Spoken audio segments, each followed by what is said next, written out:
Et salut à tous, je teste un petit angle différent. Oui, c'est pas professionnel, tout ce que tu veux, tout ce que vous voulez, excusez-moi. Mais on va tester ça comme ça.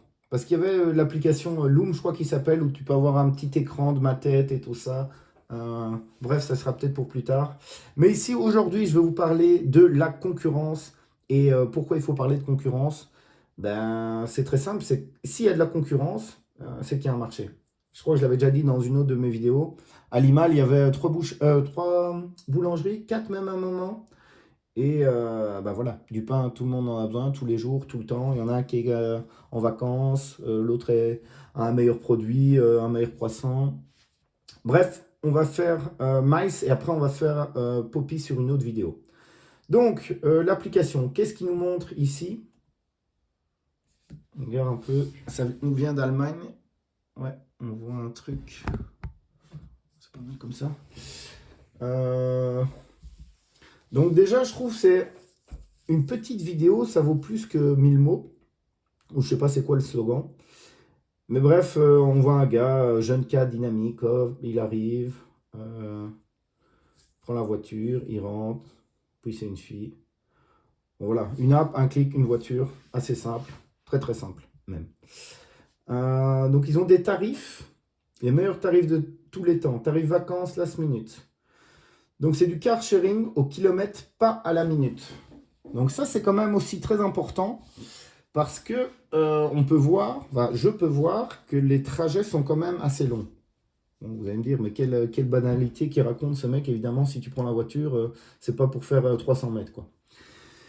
Mais c'est pas le temps donc qui compte, c'est vraiment les kilomètres. Euh, Pas de stress, on ne paye pas la minute, on ouvre simplement et on démarre. 24 sur 24, 7 sur 7. Donc ça, c'est aussi un service que propose l'Initio Location. Très intéressant. Des prix réduits pour des trajets plus longs. Donc il y a un tarif standard, et tu peux ajouter. Le carburant est inclus et pas de frais de parking. Donc moi ça c'est pareil aussi, les frais de parking ben, c'est moi qui les supporte.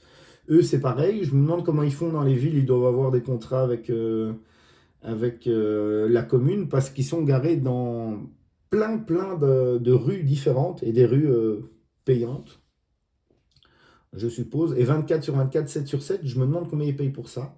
Mais bon, Gatorand, si vous m'entendez, n'hésitez pas à contacter aussi les communes, ça pourrait être très très intéressant. Et le carburant inclus, ça aussi, ça évite pas mal de friction. C'est une bonne chose. Après, d'un autre côté, ici, via Gatorand, ça leur permet aussi un peu de, de frauder, tout simplement. C'est comme ça qu'on va dire. Et parfois gagner, gratter quelques euros. Donc eux, je crois qu'ils ont bypassé ça en disant, écoutez, vous n'avez pas nous la faire avec le carburant, nous on s'en occupe du carburant, payez d'abord. Une application. Alors en termes de voiture, ils ont ici un Opel Corsa, 98 cents au kilomètre. C'est bien, ils n'ont pas franchi la cape des 1 euro. Mais c'est ça aussi, et en faisant des calculs, c'est là qu'on se rend compte, se déplacer en voiture, le prix que ça coûte réellement. On les gagne un peu d'argent, mais j'avais fait un petit tableau avec des voitures déjà payées, différence de carburant et tout ça. Et ouais, c'est vraiment un compte-goutte, une sorte de sac de sable troué. Et rouler en voiture, ça coûte cher en fait, hein. Et beaucoup de gens estimaient que c'était un droit ou en tout cas que c'était une banalité, mais se déplacer, ça coûte de l'argent, hein. Donc ils ont Opel Corsa, Polo, Audi A3. Voilà, c'est un peu les trois qu'ils ont. Moi, les véhicules que j'ai vus, la plupart étaient beaux, bien entretenus. Alors, les tarifs maintenant, c'est là, je pense, où ça va piquer un petit peu. Euh, ils ont, vous voyez, un jour, 149 euros, 350 km. Sincèrement, je pense que nous, on est moins cher que eux là-dessus.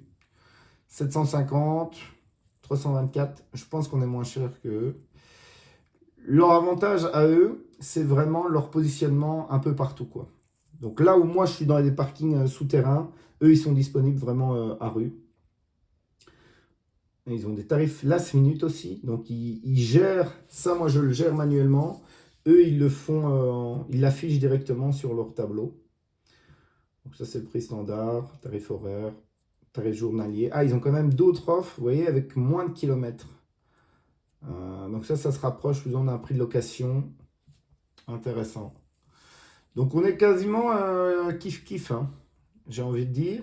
Mais je pense que l'autre gros avantage que eux avaient, c'est qu'ils pouvaient déposer les véhicules dans d'autres villes, je crois. Tu peux utiliser nos voitures jusqu'à 14 jours. Non, c'est pas ça. Donc ça, il y a toutes les villes. Et moi, il me semblait que tu pouvais déplacer des véhicules, donc en prendre une à Bruges et l'amener à Liège, par exemple, ou à... Et voilà. Bon, bref, ça c'était Miles. Euh, j'ai jamais testé leur service, donc je vais pas trop parler d'eux. Mais ils ont bien attaqué le marché aussi, donc bon courage à eux dans la location de voitures. Et si vous voulez louer un véhicule, venez chez moi, n'allez pas chez eux. Ciao, ciao, à plus. Si vous voulez vous former dans la location de voiture, n'hésitez pas, le lien c'est juste en dessous. Ciao.